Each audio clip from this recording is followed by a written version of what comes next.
Alright guys, welcome back to the channel, welcome back to the vlog. Today's a new project, new day. Working on something other than our typical DeLorean. What we're working on today is a 2014 Ram 5500 cabin chassis. Let's see, it's just a rollback. It's a buddy of mine's truck, and he's having a lot of problems with the DEF. Keeps getting a code, intermittent codes for the diesel particulate filter, the diesel exhaust fluid pump. He's getting all sorts of stuff. So today we're going to take care of it. We're going to make this 150,000 mile truck last about 500,000. We're not going to do the throttle valve delete. We're just going to do the EGR and the DPF delete and put just a stock tune in it. We're going to piss off one of his drivers because we're turning this thing down to 67 miles an hour. I own trucks like this, I have them on the road, and I don't let my guys go over 67. It just saves fuel, costs a little extra time, but safety with these trucks is paramount because the insurance is so high anymore. And you don't want to hurt anybody. I know I sure don't want to hurt anybody. I don't want my drivers hurting anybody. So, it's going to be just quick. I'm going to give you snippets of what we're doing. First thing we got to do is pull the cover off, crossover tube off, get the EGR out of there, get the valve over there blocked off. I'll lay all this stuff out and show you what we're doing. But yeah, it shouldn't take. The hardest part is going to be doing the tune. I've never used this tune before, so let me get all this stuff taken apart. We'll show you what we pull out, show you what we're going to put in, and keep on moving. Alright guys, so what we've done, we pulled that cover off. With that cover off, it exposes all of this piping and everything. So what we're going to do is take this crossover tube off. It goes from the EGR valve to the EGR cooler. Just a real simple thing. The thing I do like about the Dodge's EGR system, it's nice and easy to work on. Real easy to delete, but don't tell anybody that.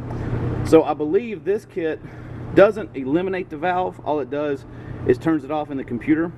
So what we'll do is when we take it off, we'll take that connector off. And like I said, we'll take those two bolts off. We have a block off for here. We don't need a block off for there. We need a block off for back over there where it goes into the exhaust. So what happens is the exhaust gets pushed into this thing, and once it feels the need and the computer senses the time, it opens up this valve and pushes that gooey hot mess that we call exhaust gases back into your intake. Now we're going to pull this all apart, and I'd almost bet you this tube's going to be 60 to 80% blocked. I might be wrong. I don't know if they've ever worked on it. I don't know if they ever had it serviced. The gasket there looks rather new, so maybe he's had the EGR cleaned. Maybe it's a new EGR valve. I don't know. I don't know the history on this truck. The driver couldn't tell me much, but what I do know is we're going to be taking care of it. It won't matter what's in there anymore. So let me get the tubes off, see how long it's taking to get that EGR off, and we'll get back to you. All right guys, just a little bit of an update. Got the EGR cooler out, as you can see. So much more room in here. You can actually work and you do exhaust manifold, and you can do a lot of different stuff with that EGR out of the way. There's the cooler. There's what we've taken off so far. So far we've taken off the front of the engine cover. There's the EGR cooler. I took this solenoid off. I think it's exhaust back pressure valve. I took that off just because it was easier to access the two front bolts on the cooler. A couple brackets. Now I've already installed the EGR block off there in the back. Got anti-seized all up in there, so if you ever have to work on it, come off. I had at first thought that the EGR valve didn't come off. I got looking in the kit, and I had only seen one of these plates, so I assumed it was for the front of the EGR valve, but it's not. It's actually, there's two plates in there. So we'll be able to take this whole EGR valve off completely, ditch it, get it out of the way, which that is awesome because I hate that thing. So just a little update where we're going, slowly but surely. Tell you what, I can tell you guys one thing, those two bolts on the back of that EGR cooler kicked my butt. I'm a short guy, I got short arms, so I was T-Rexing it up in there. Had to use about a 4-foot breaker bar to break them loose. They shouldn't have been that tight. I think somebody's been in this before, and when they did, they jacked it around and they put things either real tight or real loose. The front two bolts were extremely loose, the back two were extremely tight. So I'm going to go ahead and finish up what I got going on top side, and then we'll be jumping under there to do the exhaust. I'm not sure how we're going to do it yet. I really only want to delete the DPF. There's just no reason on, you know, a commercial truck like this. You can see, like I said, it's a Ram 5500. There's absolutely no reason to run just a straight exhaust. You want a muffler on it, because you're in this truck 12, 14, 16 hours a day. It's going to drone. It's going to drone. And from experience, that sucks. So I really, like I said, I really only want to take the DPF out. I think this program actually turns the CAD off, if I'm not mistaken, or at least bypasses it. But we're going to look under there when we get in there and see what the best option is, and then we'll get back to you guys in a little bit. Welcome back, guys. About 3 hours in right now, and we have all the exhaust off, DPF off, EGR valve, EGR cooler. I guess there's a catalytic converter in there somewhere. We got it all off. Got the main part of the exhaust off. The tailpipe is off. So now all we got left to do is snake all this crap back up in there and make it fit. We've got exhaust there, exhaust there, exhaust there and there. We got some brackets, we got some clamps. Time to make it happen. Get this guy back on the road. The only thing I've never done on one of these Dodges before is the tuner that I have. It's a MME or MM3. Show you what it is here in just a second. Find it. Well, I may show you. Go. All right, looks like it's an MM3. You guys can see that or not. Never used one of these. I've usually only used SCT or the Mini Max. It'll be a first time using this one. Only thing I don't like about it is I think I have to pull the old tune out of the truck, the stock tune, and send it to them. They flash it and send it back. I don't know if that's the case yet or not. All right, just got a call about getting a wheel repaired, so we're gonna see what goes on there. But back to our task at hand. So like I said before, I'm not sure, I've never used this type of tuner before. I'm hoping there's a tune in it already and I don't have to send my file to him and wait for him to send it back, because they're in Idaho and I don't have a phone number, I only got an email. I don't like doing that because I want to be able to talk to the guy. But hopefully it goes smooth. Go ahead and get the exhaust on, get it laid out, get it put in, get that thing ready to rock and roll. And I think after that I'm going to go ahead and pull the tune out of it and see if the tunes are actually in the device or if I have to send them out like it says. So give me a few minutes, we're going to get the exhaust in. So guys, after about 5 hours, I got the exhaust on, got everything kind of tightened down. I got the hangers on. The only thing I don't have on yet are the clamps. Always make sure you put the clamps on last. Make sure you got everything the way you want it, because once the clamps are tight, it's a booger. It'll shrink down the tubing, and where it's at, it's where it's at. So the biggest problem I had on this whole job, other than getting the factory downpipe out, was working right in here. And you see there's two clamps. I'll try to do this with one hand. So there's one clamp right there that holds the elbow on from the turbo to the downpipe, and there's a clamp that holds the downpipe on to the elbow. Well, to put that clamp on from the turbo to the elbow is a complete pain in the butt. I don't know how they expect you to do it. I had a heck of a time. I just couldn't do it with one hand. You had to get the clamp open, drop it in, get it in the hole, and then put the nut on, and then while you're holding it, get your impact so you can tighten it up before the elbow fell off. Well, I did that for about 4 hours. I said, screw it, I'm going home getting dinner. Came back, new attitude, and about 5 minutes we got it, which was amazing. So all we really got left to do, we got to trim this exhaust pipe. We're going to trim it, probably going to trim it about right here. And what I'm also going to do is try to talk the owner into getting a turn down. So just turn straight down to the ground, because when he's running his rollback, his controls are right here, and that's right at the end of the pipe. So I don't want him sitting there sucking diesel fumes. There is a set of controls on the other side, but he shouldn't have to do that. He should be able to work from either side, kind of the way I want this to go. So what is really left are the boxes of clamps over there, and then we have to put the tuner in. It's in the box in the back of the Polaris. Once those things are done and installed, this truck's ready to hit the road. And I'm hoping it's going to serve the guy a little better. He's been having problems with the DEF sprayer. And every time he goes into Dodge, they tell him it just needs an update, just needs an update, just needs an update. Well, guess what? It will be updated this time. Completely updated. No more problems. He'll be able to hit the road and hopefully have a couple 100,000 trouble-free miles. Might need a set of injectors. It had a little bit of a shaky idle, but could be, every truck's a little different, so it could be that. No check engine lights on, so not gonna worry about that. I'll just, we'll let those cards lay as they may. Get him going on this, get the delete done. No more DPF, no DEF. Make him a happy guy, so waiting on my wife to come back for the blades for my cutter. Just got this brand new. Oh, there's my wife with the blades for the cutter.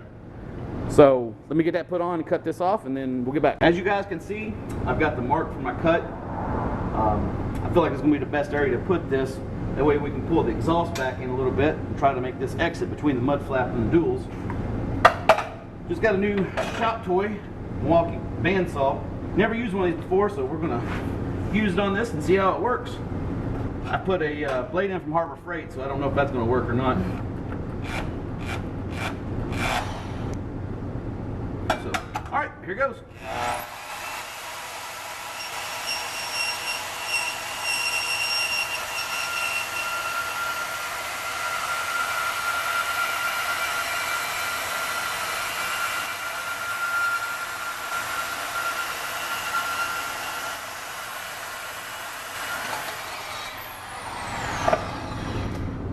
That just made my life easy, guys. That wasn't sped up or anything. That was nice. So let's put the exhaust tip back on, get it all set where it's supposed to be again, and then we make the final cut on the tailpipe section.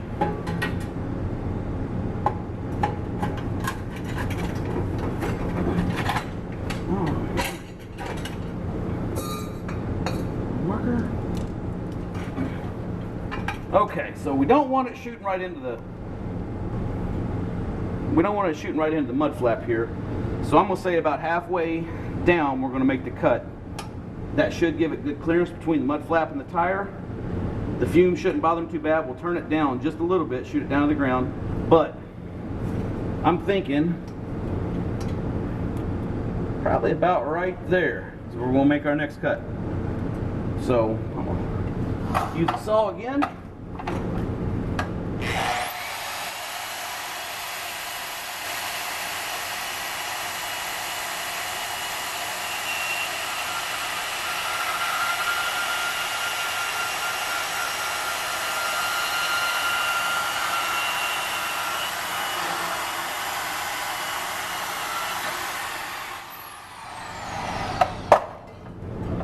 I'm super excited about that.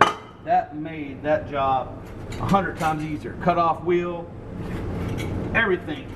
Nothing compares to that. That was easy, easy, easy. So now we got the exhaust cut. Only thing left to do is put the clamps on and get everything tightened down. So I'll get back with you guys when we're ready to get the final position on the tailpipe. Final walkthrough on the exhaust. Got everything tight. All the brackets are tight. As you can see, we have a tight exhaust there. It'll move on the rubber hangers, which is supposed to. Everything looks good. No interference with anything. It's a little tight right there on the carrier bearing bracket, and I may end up clearancing that a little. We'll see. But we're on the hanger there. Everything's tight there. You can see, hopefully you guys can see. Try to wiggle that exhaust. That exhaust is not moving anywhere. It moves a little towards the back of the truck, but it's going to, because you got, 15 feet of pipe held on by 3 hangers, and the hangers are rubber, so of course it's going to hang and bounce around a little bit, but nothing I'm too worried about. Looks good. Now, what we're going to do is take a look at the tuner I got. Never used this brand before. It's the only thing I can find for the cabin chassis right now. I've had the box apart, so excuse me on that. But it's an MM3 tuner. This is made by Smarty Performance King. Never heard of them before. Like I said, it's the only thing I could find for the cabin chassis, which is what we're working on. Install instructions tells you to take, apparently you need to take these two little studs out, and comes with, you know, OBD2 cord. The one thing I think is different from like my 2012 I have is this plug right here. I know where it goes in the engine compartment, but the last thing I saw on one of those was the map sensor on like a VP motor, and that's how you would tap into that. I don't know if this has that or why it actually has that cord, but we'll figure it out. Let's go ahead and get all this assembled. I know that this and this marry into each other. Let me get a pair of pliers and pull that stud out real quick. Okay, so you guys can see it's just those two studs. What I think happens, those two go into each other, and he says there's a lot of problems. Oh, mine snapped right in. I'm gonna leave it in. Went right together. So that's cool. Plug the OBD2 cord into this end.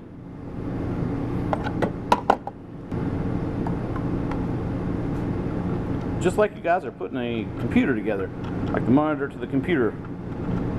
Real simple like. Alright, so we got that all hooked up. Nothing to it, easy peasy. We'll hook that up to the OBD2 port. Then we have to find out where this goes. So let's walk over there with a flashlight real quick and see if we can find out where it is. And if we can, we'll go ahead and show you guys now. From what I remember, unlike the VP engines, it was down here somewhere. Don't know where. Let's get up here and take a look if we can see anything. You guys see that? Believe it or not, that zip tie right there, that's the plug we're going after. You can see it's got a dummy plug in it right now. So what we'll have to do is cut that zip tie off, or however it's held on there, pull that dummy plug out and hook that piece into it. So let me do that. I'll get back with you guys once I got it plugged in. As you can see, we've got it plugged in. What you have to do is you have to pull this dummy plug out of it, then plug in the cord supplied in the kit. We're going to run the cords inside the truck, get everything hooked up to that little adapter we saw, and see if we can start tuning this bad boy. Alright guys, of course, nothing ever goes easy for me. This should have been as easy as assembling these two pieces here, running this cord out to that sensor we plugged in earlier, running that OBD2, and running the other cord to the MM3. I guess that's the brain. That might be the computer of the whole system. I don't know. Plug it in, turn it on, and we got nothing. Blank screen. Sorry about the light, guys. It's about 9 o'clock at night. I don't have good light in my shop. So, you'd have thought all we had to do is plug those in like we did over on the bench. I had to plug this cable, the supplied cable, over to the computer. Then we had to plug this into that three-pin harness we put in the engine bay. And of course, got to plug in the OBD2. Should be able to turn the key on and this screen come on, and we'll be able to do all of our stuff. So let me show you guys what happens. Turn the key on, dash comes on, boom, there it is. Nothing. Nothing, nothing, nothing. So I kept playing with it, and I found a problem with this wire. And I don't know if it's the port inside here that's the problem, but I kept messing with it, and let me show you what I did. I finally plugged it in. I'm sorry about the light, guys. But they make sure you put the B side down. So I got the B side down, and then I had to hold it. If you guys watch the screen, little red light will flicker a couple times. Uh-oh. And there we go. So, of course, nothing is ever easy for me. I don't know if it's cord, I don't know if it's the adapter. I'm thinking it's the adapter because that plug seemed pushed in. But I was able to pull my tune off of there, so we're going to go home, email this to the guy, and hopefully we have our tune back tomorrow and get this sucker out of the shop. But just like everything else I do in life, guys, it's never easy. It's never easy for me. That should have been a 5-minute deal turned into an hour. Everything I do is that way, and it just, there's no quality control in this stuff anymore. That thing's crap. That two-piece setup on that adapter is crap. That USB cable, crap. It's all probably made in China. And China gives us some decent stuff, but when I'm tuning a $50,000, $60,000, $70,000 truck, I don't want something made in China. I want something made in America. I want something that's got some integrity behind it. I want something that's got some meat. None of this had either of those. There was nothing in that set that I just put on this truck that I would tell somebody, yeah, I would use an MME product. Give me anything else, and I don't know if anybody makes anything else, but I'm going to check. I know in my other truck I use a Mini Max. I've never had a single issue out of it. And I probably put 20 of those in, maybe 30 of those in, and I've never had a single issue out of any of them. First MME programmer I use is junk, and I'm going to tell you it's junk. And MME, if you're listening, you see this, at least your adapter is junk. I don't know how your tuning software is yet, because I haven't used it. But come out with a better way of doing that box out of that OBD 2-port. There's no reason to have those two pieces that you got to put together. Then this third cable that runs over here, why can't you hardwire it in? Or at least give it a nice plug. This USB, hell, it doesn't charge phones most of the time. Why would you use it on your truck when that's what you have to have? I don't know. I'm baffled. I'm a little pissed off about it because it's just not a good design. And for $1,700 is what I paid for this kit. That included the $300 or $400 exhaust. That included, and I'm gonna say this liberally, that was probably a $20 EGR Delete kit. There wasn't much of that. And then this is maybe, hard part wise, is 20 bucks. I understand there's some programming, there's some cracking code. I get it. The money is in the code cracking. I understand that. But if you're going to charge $1,700, give me something that's worth $1,700. Don't give me something that's worth $500 and charge me $1,200. Just a little bit better on fit and finish would have gone a long way, and I wouldn't have the problems. I have a customer that expects this truck out of the shop tomorrow. He makes money with this truck day in and day out. I was hoping to have it on the road tonight, but with all these other issues I've had, and of course the last thing I come to do should be the easy thing, and it doesn't work. I don't know. I'm frustrated. I put about 10 hours in this truck today, and I'm not done. I should have been done hours ago. On my 2012, any of my older trucks, this job would have been, I'd have been in bed sleeping by now, but not. I got to clean up my shop, get stuff back together, get my tools put up, and it's probably 10 o'clock at night. And I started this at about 9. I had an hour off for lunch, an hour off for dinner, but guys, it's just, take pride in what you do. Your big businesses, you're screwing yourself, you're screwing us. You know, I rely on your stuff to make my money, and you let me down. So that's into my rant. Just letting you guys know, exhaust is done. I do have the file out of the truck. I got to send it off to get the tune put on it. EGR Delete is done. The only thing I really got left to do is put the air breather tube back on and zip tie up all the wiring for the old DPF stuff and the old EGR. Just tidying up while we wait for the file. So I'm gonna go to the house, get this thing sent over, and hopefully in the morning we can finish this project up. Thanks for watching, guys. We'll see you tomorrow. Okay, guys, a little update. Got the tuner kind of fixed. What I had to do is take a regular USB cable, get an adapter from the fat end, and make it a micro cable. And I was able to remedy the power up issue. Last night, once I got that resolved, I was able to pull the tune off of it and sent the file over to the guy, and it took him about 12-14 hours, which isn't bad, but I've called him 3 or 4 times, can't get a hold of him. So I don't know what's going on. I wish I could work that way. So got the tune in, and then it wouldn't load, and it wouldn't load, and it wouldn't load.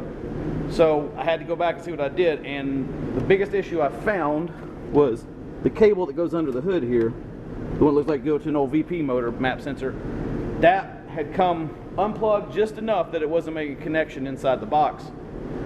Got that plugged back in, then it went through another code, and I couldn't figure out what that was, so I went for a reload, and then it took the code, and about 10 minutes later she's flashed and she's running. So we got it all back together. I've just done this because we're obviously pulling all this out. There's no reason for it to be in the truck. It's a driver's truck. So let's see, find the keys.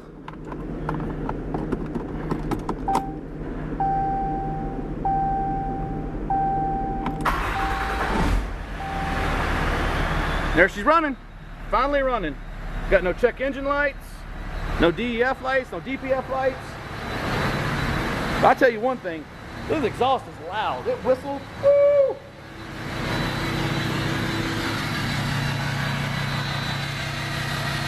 She's just a chugging.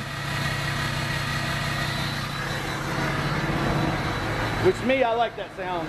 Don't know if the new driver's gonna like it or not, but it's all we can do unless they want to put a muffler on it. As you can see, we got all the EGR stuff all gone. We got that cover gone. Just made it clean. Only thing I didn't take out was that bracket. And the reason I didn't take that bracket out is back behind a bunch of stuff, and I will have to loosen one of the exhaust manifold studs to do it, and I'm afraid I'll break it, so he's just gonna have to live with that. But it's not that bad, so he can deal with it. So just to recap, we did a full EGR, DPF, DEF delete, did an MM3 tuner with a diesel race kit tune on it. Got it up and going. A few hiccups along the way, but we're there. So all I got left to do is wash up where I got grease on the side of it, all down here, get it outside and wait for them to come pick it up. So we're going to do a test drive with it in a second. I didn't put it to a power tune. All we're going to do is put it to a stock tune with the deletes and a speed limiter, and we should be ready to rock and roll.